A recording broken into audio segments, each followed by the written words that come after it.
going out there, everybody? Hope everybody's having a great day. It's weekly recap time. Thanks for tuning in. If you're not familiar with weekly recap, let me tell you all about it.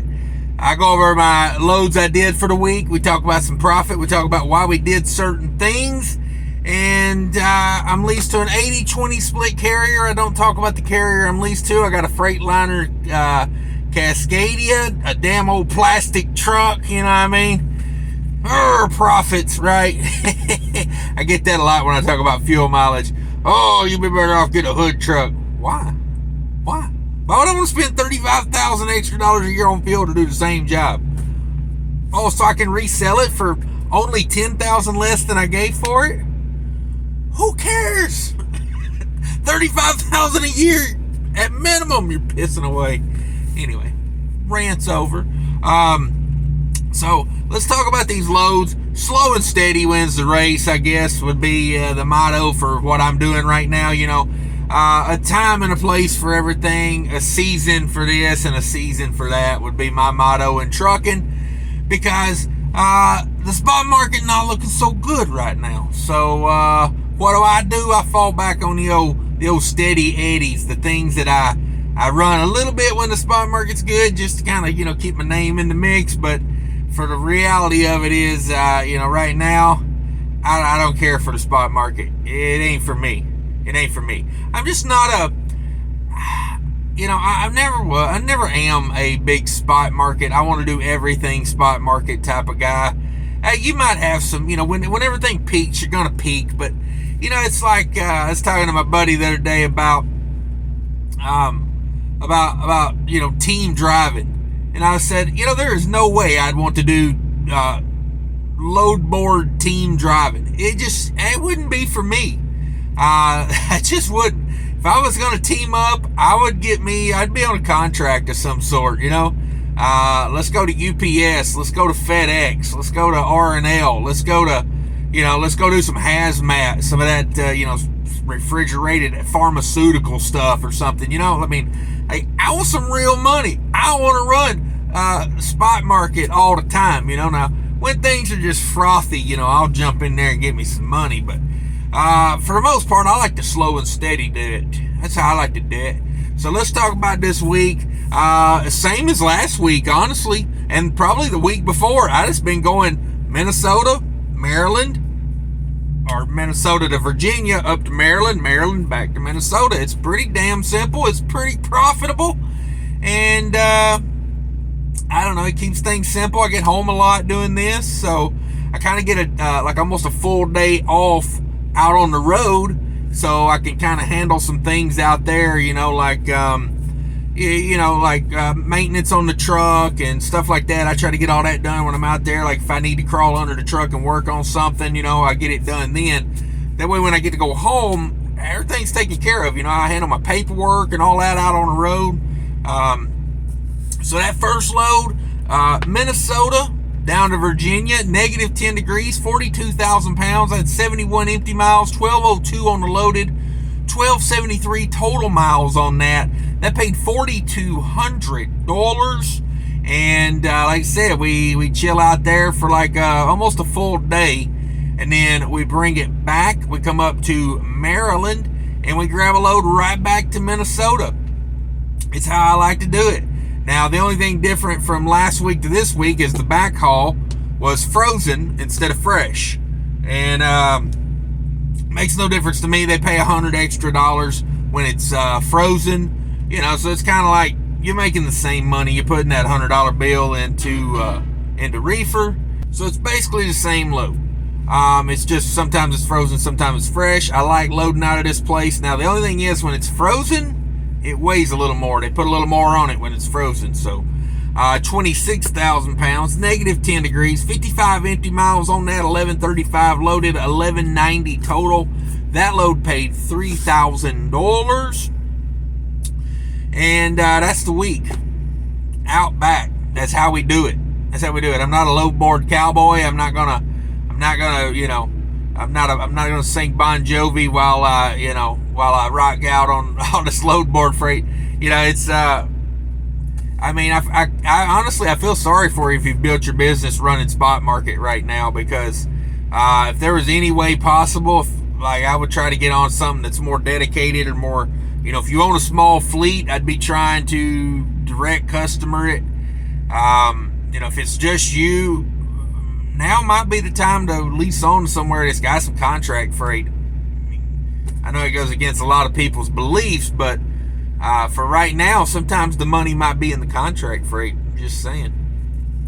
All right, let's go over the money of this week. $7,200 total gross revenue. I get 80% of that. That's $5,760. And I ran 2,463 all miles, 126 miles of deadhead, 2,337 loaded miles. That's 5% deadhead. That part of doing the math of this was real easy. I just basically copied it from last week because I did the same exact week, like same facility to same facility to same. I mean, I bought my fuel at the same places. I bought basically the same amount of fuel. I mean, it's nice like that, man. It's consistent. I know. Like, I don't have to spend time, building route and looking for fuel stops. Like, I've done this route so many times. I just know where the good fuel is. I know where the prices are going to be right. So, rate per mile on the week, $2.92 all miles. $2.34 a mile was my 80%. And that's $3.08 a loaded mile. $3.08. So, not bad. Not bad at all. Now let's talk about variable cost. Veritable cost. $11.85 on diesel, $3.62 on reefer, $40 on def, $424. Ouch. On tolls, I did take the Indiana toll road on the way back. I was having some issues, and I wanted to be on a main road in case something happened. So I didn't go US 20 because US 20 has no shoulder for a lot of it, and I did not want to have issues on a road with no shoulder. Luckily, those issues didn't happen. Nothing happened. Oh, I still had the issues, but nothing came of it. What it was, I had a crack in a steer tire, and it wasn't bad. It wasn't down to like where you could see, inner parts of the tire. And it was only like, half inch or maybe, but it's a crack in the steer tire, and I'm very wary of that. So I stuck it to the Indiana toll road, which probably not the best idea looking back on it, because man, those bumps are so hard and rough. It's lucky it didn't just explode that tire on one of those giant, holes they got over there on that Indiana toll road. I swear I take that thing about once every other month, and I'm just like, how in the world do they charge us $58 to drive across this cobblestone road? I mean, I have a hard time even calling it a road. You know what I mean? It's more like a path. I call it the Indiana toll path. That's what I'm going to start calling it.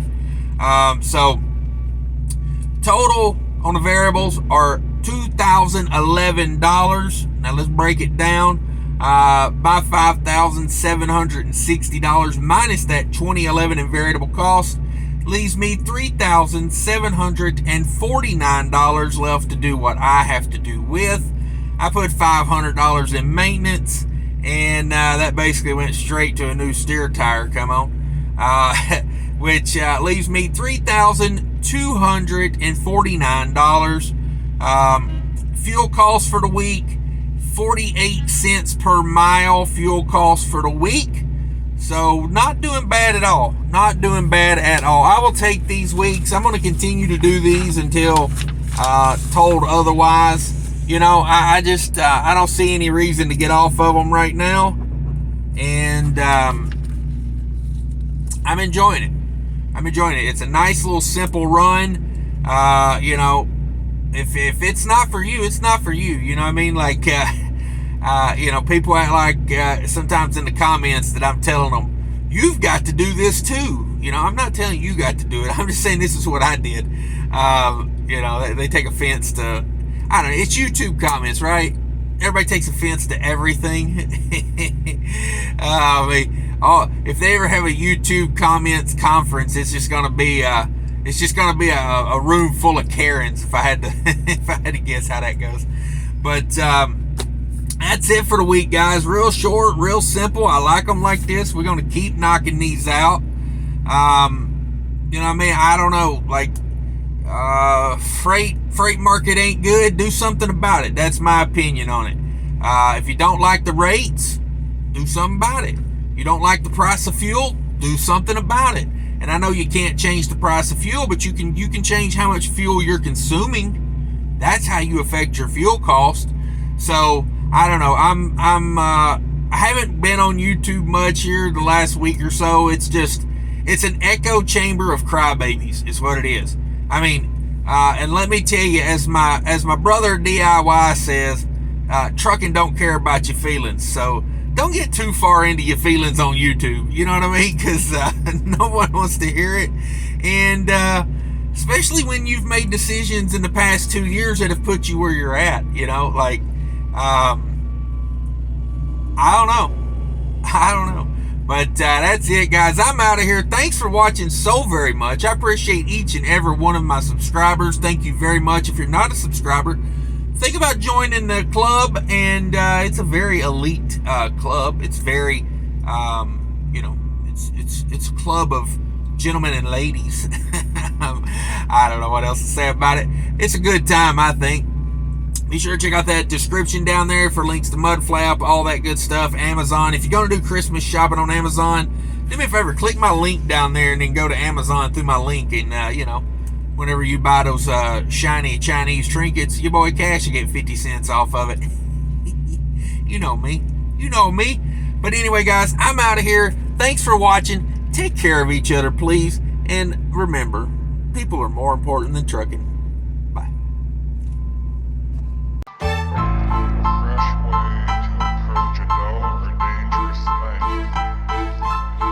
To do a dangerous thing with style is what I call art.